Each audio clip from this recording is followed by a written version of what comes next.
जुमे के खुतबे के हवाले से सवाल था कि इंडिया में जो खुतबा दिया जाता है इमाम वर्क़ा देखे बग़ैर ही वो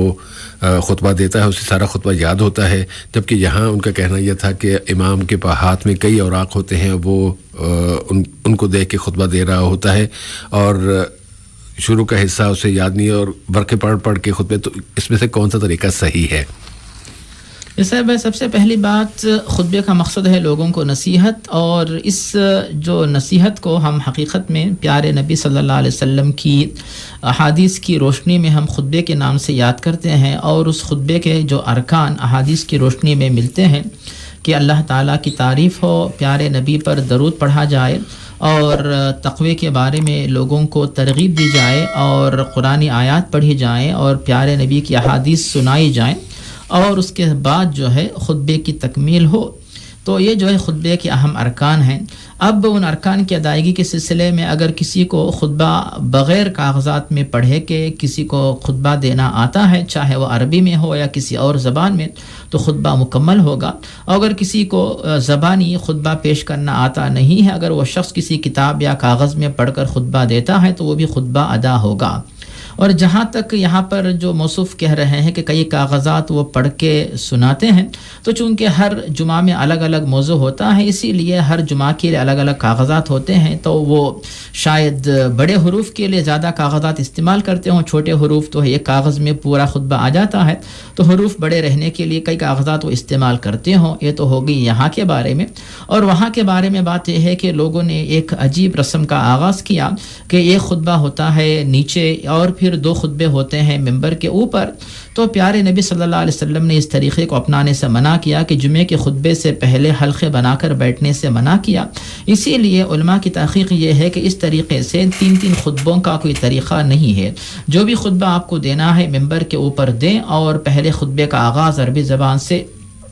जो खुतबे मसनूना है वो सुनाएं। उसके बाद आप जो है जो आयत और अहादीस लोगों के सामने पेश करना चाहते हैं उनका तर्जुमा आप चाहे तो ज़बानी सुनाएं या फिर किसी किताब से पढ़कर सुनाएं, और उसके बाद दूसरा खुतबा जो है आप अरबी में पढ़कर सुनाएं, या फिर उस अरबी के कुछ खुतबे के बाद आप उर्दू में जो है मज़ीद आप तफसीलात पेश करें, कोई हरज इसमें नहीं है। और जो एक ही सफ़ा जो मौसूफ़ कह रहे हैं, हकीकत में जो है उस खुतबे में कोई नसीहत या नए अल्फाज नहीं होते, बल्कि कई साल पहले जो प्रिंटेड मैटर जो होता है उसी को जो है जो ख़तीब साहब सुना देते हैं। बल्कि से भाई इससे पहले बात आई कि कुछ उलमा जो है कुछ ख़तीबों के पास इस तरह का खुतबा सुनने के लिए चले गए, तो वो खुतबे का मजमून जो है पता नहीं कितने 50-60 साल पहले, और जो मकामी वहाँ के जो भी ज़िम्मेदार थे, हाकिम थे, उनकी तारीफ़ में भी उस खुतबे में अल्फाज आ गए हैं। तो मुद्दज़िल्लुहुल आली फला जो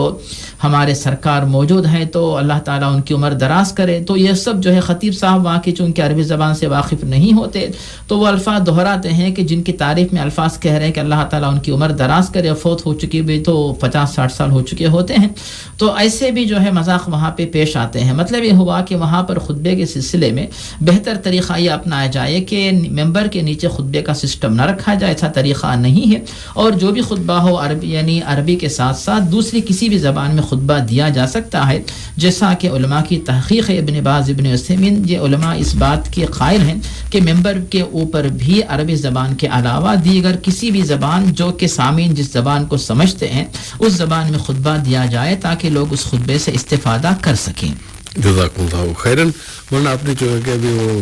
पुराने खुतबे का जिक्र किया तो मुझे अपने एक दोस्त का वाक़या याद आ गया, जो